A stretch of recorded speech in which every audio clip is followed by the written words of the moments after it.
یہ چند یادیں جو ہیں میرے بہت ہی بچپن کا جو دور ہے اس سے متعلق ہے. آپ میں سے بہت سے حضرات سے واقف نہیں ہوں گے.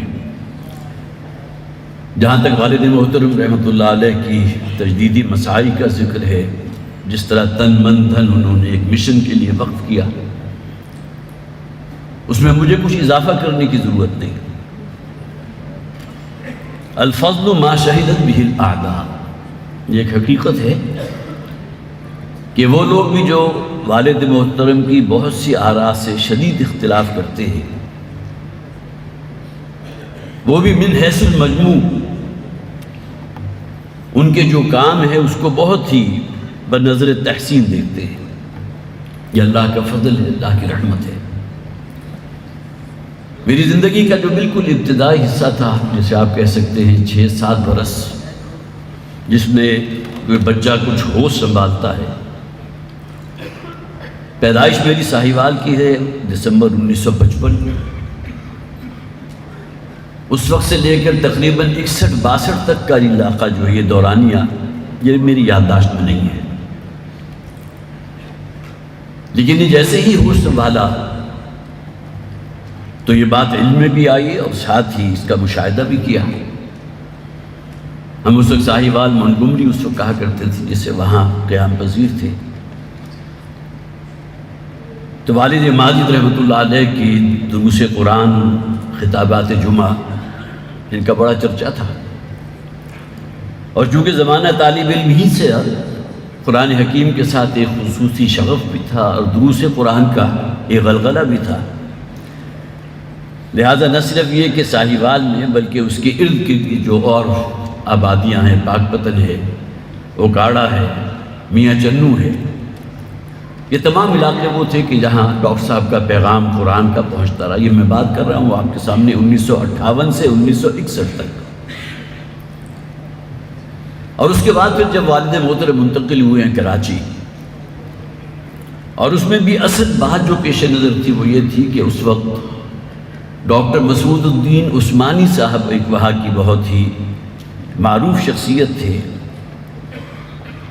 جو دین کے لیے کام کر رہے تھے اور بہت ہی تندہی سے کر رہے تھے، بہت خلوص سے کر رہے تھے. تو والد محترم وہاں منتقل ہوئے تو اسی جذبے کے ساتھ کہ وہی مشن میرا ہے، اور انہوں نے چاہا کہ کراچی جا کر مسعود الدین عثمانی صاحب کے ساتھ مل کر جو ہے کام کریں. تو 61 سے لے کر 63 کے تقریباً آخر تک کا علاقہ، یہ دورانیہ جو ہے والد صاحب کا کراچی میں بھی تھا. وہ بھی میری یادداشت میں کچھ نہ کچھ محفوظ ہے کہ انجمن رفاہ عام وہاں ہوا کرتی تھی اس زمانے میں. آج پتہ نہیں ہے یا نہیں. PECHS جو سوسائٹی ہے اس میں ایک مرکزی مقام تھا، وہاں ایک آڈیٹوریم تھا.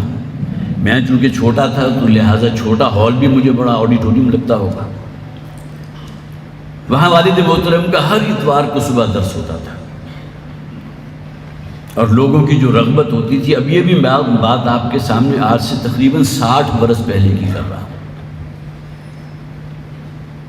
اور اسی دوران میرا یہ مشاہدہ بھی تھا کہ قرآن حکیم کی تلاوت اور سماعت یہ والد محترم کی بہت ہی مرغوب، جسے آپ کہیے، جس پیشن کے ساتھ، جس کمٹمنٹ کے ساتھ جو قرآن پڑھتے بھی تھے اور سمجھتے بھی تھے یقیناً. لیکن قرآن کی مجرد تلاوت، یہ وہ زمانہ ہے جب کہ مصر میں جمال عبد الناصر وہاں کے حکمران تھے، صدر تھے، اور قراء میں سے 2 حضرات جو بہت نمایاں تھے، قاری عبد الباسط عبد الصمد اور الشیخ محمود خلیل حسنی. تو جمال عبد الناصر نے ان دونوں کے لیے اہتمام کیا کہ جتنے بھی مسلمان ممالک ہیں وہاں وہ بھیجتے تھے اور وہاں تلاوت کرتے تھے. تو ان کی ریکارڈنگ اس وقت تو کوئی اور شے موجود نہیں تھی سوائے بڑی وہ جو چرخیاں ہوتی ہیں، چرخیوں میں سپولز جو ہوتے تھے اس میں ریکارڈنگ ہوتی تھی، کوئی ویڈیو کا تصور ہی نہیں تھا. تو وہ ریکارڈنگ بھی، اور خاص طور پر قاہرہ ریڈیو سے جو ان کی تلاوتیں آتی تھیں، ان کو جس شوق سے اور رغبت سے سنتے تھے اس کا میں نہیں گواہ. اور بسا اوقات میں تلاوت لگا کر، خاص طور پر شیخ محمود خلیل حسنی کی آواز انہیں بہت ہی پسند تھی. سورہ شورا جو ویسے بھی والد محترم کی بہت ہی محبوب صورتوں میں سے ایک ہے، پھر سورہ نبا سے لے کر سورہ انفطار تک مسلسل تقریباً ربع پارہ جو ہے انہوں نے پڑھا، اور سنتے ہوئے کیفیت یہ ہوتی تھی کہ آنکھیں بند ہوتی تھیں اور تکیے کے اوپر سر ہوتا تھا اور پورا تکیہ جو ہے ان کے آنسوؤں سے لبریز ہوتا تھا۔ یہ بھی گویا کہ میری زندگی کے جو بالکل جسے آپ کہیے کہ ابتدائی ہوش مندی کے جو کچھ یادیں میرے ذہن میں باقی ہیں، اس میں نے چاہا کہ آپ کو بھی شیئر کروں۔ پھر 1963 کے آخر میں جب ساہیوال منتقل ہوئے تو اسی وقت سے یہ عزم کر لیا تھا کہ لاہور منتقل ہو کر مجھے اس کام کا آغاز کرنا ہے جو ان کی زندگی کا ہمیشہ سے ہدف اولین رہا، لوگوں کو قرآن کی طرف بلانا۔ 1966 میں منتقلی ہوئی ہماری ساہیوال سے لاہور، اور یہاں مجھے یاد ہے اب یہ زمانہ وہ ہے جب کہ میں 7ویں کلاس میں تھا، میری عمر جو ہے 12 سال کے قریب تھی۔ تو 1966 سے لے کر 1972 تک کا یہ دورانیہ تقریباً 6 برس یکا و تنہا انہوں نے کام کیا، اور کوئی شام ایسی نہیں گزرتی تھی کہ جس میں والد مرحوم کا کوئی نہ کوئی درس قرآن لاہور شہر کی کسی نہ کسی آبادی میں نہ ہو۔ اور ایک بات جس کا وہ بڑا اہتمام کرتے تھے کہ مجھے بھی اور میرے چھوٹے بھائی عاقف، ان کے لیے خاص طور پر دعا کیجئے، کچھ علیل ہیں، یادداشت کا ان کا مسئلہ جو ہے وہ کچھ بڑھتا چلا جا رہا ہے، جسے ہم ڈیمنشیا کہتے ہیں، ان کے لیے خاص طور پر دعا کیجئے۔ تو اہتمام کرتے تھے کہ ہم دونوں کو اپنے ساتھ لے کر جائیں گے، لہٰذا اب اس زمانے میں بھی گویا کہ جسے آپ کہیے کہ وہ انسین چینلز تھے جس کی وجہ سے قرآن حکیم کا پیغام جو ان کی زبان سے لوگوں تک پہنچا تھا، اس محفل میں ہم خود موجود ہوتے تھے۔ لہٰذا مجھے یاد ہے بعد میں جب ایک موقع پر انہوں نے مجھ سے کہا کہ اب تمہیں بھی درس قرآن کا سلسلہ شروع کرنا چاہیے، تو میں ابتداءً ہی شروع ہی سے بڑا شائی تھا۔ تو محترم قمر سعید قریشی صاحب ابھی حیات ہیں، علیل ہیں، ان کے لیے بھی خاص طور پر دعا کیجیے۔ اور یہ بھی میں اگر آپ کو بتاؤں، آپ کے ساتھ شیئر کروں کہ 1967-68 میں قمر سعید صاحب کے پاس ایک ویسپا ہوتا تھا کہ جس پر وہ اپنے سمندر آباد کے گھر سے چلتے تھے۔ جمعہ ڈاکٹر صاحب کا مسجد خضرہ سمن آباد میں ہوتا تھا، تو اپنے پچھلی سیٹ پر انہیں بٹھاتے تھے، اور بہت ہی جسے آپ کہیے کہ پائلٹ کے سے انداز میں جو ہے اپنے ویسپے کو چلاتے ہوئے جو ہے وہ مسجد پہنچا کرتے تھے۔ 2-3 سال ان کا یہ ساتھ رہا۔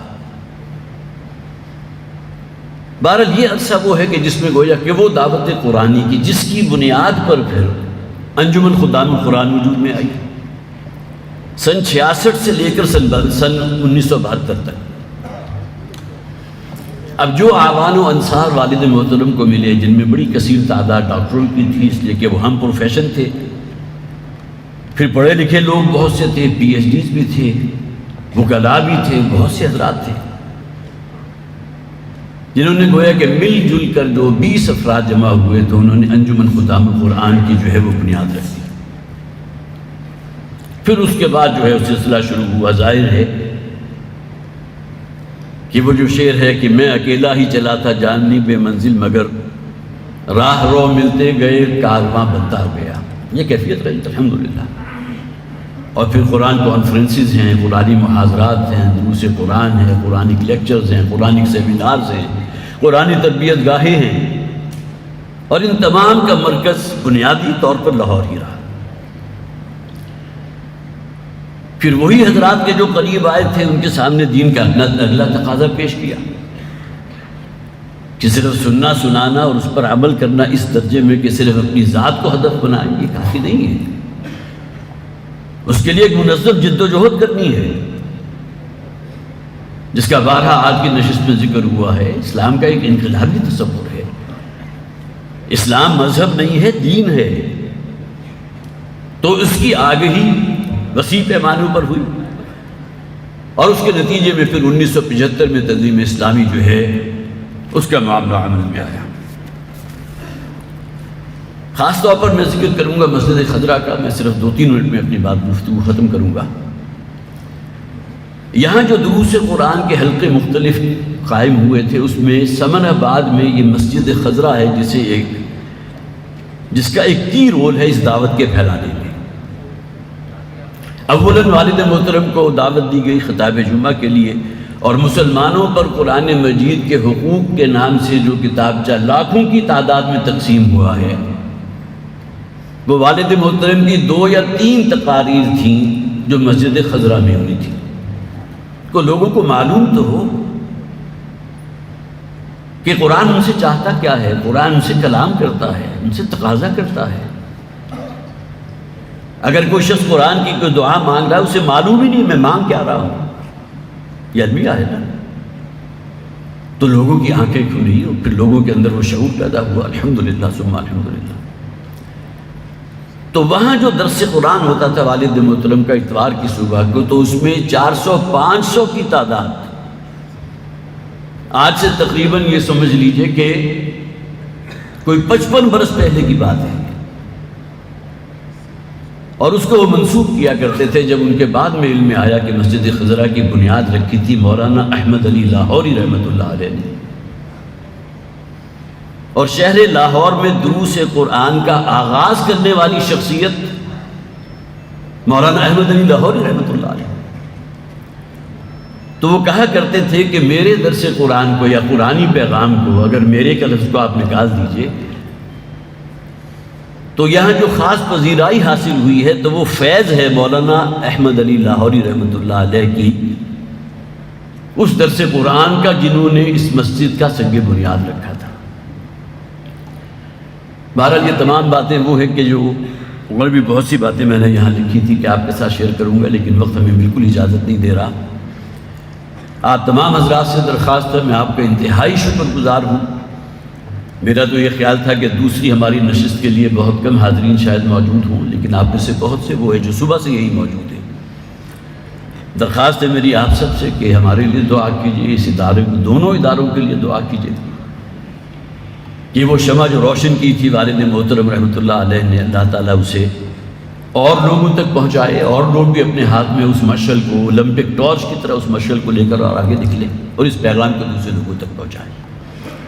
بس انہی کلمات کے اوپر میں، جیسا کہ میں نے آغاز میں کہا تھا کہ خطبہ صدارت جو ہے وہ قطعاً مطلوب نہیں تھی، بلکہ صرف یہ کہ اپنے چند جذبات اور احساسات آپ تک پہنچانا چاہتا تھا۔ سبحانک اللہم و بحمدک نشہد ان لا الہ الا انت نستغفرک و نتوب الیک۔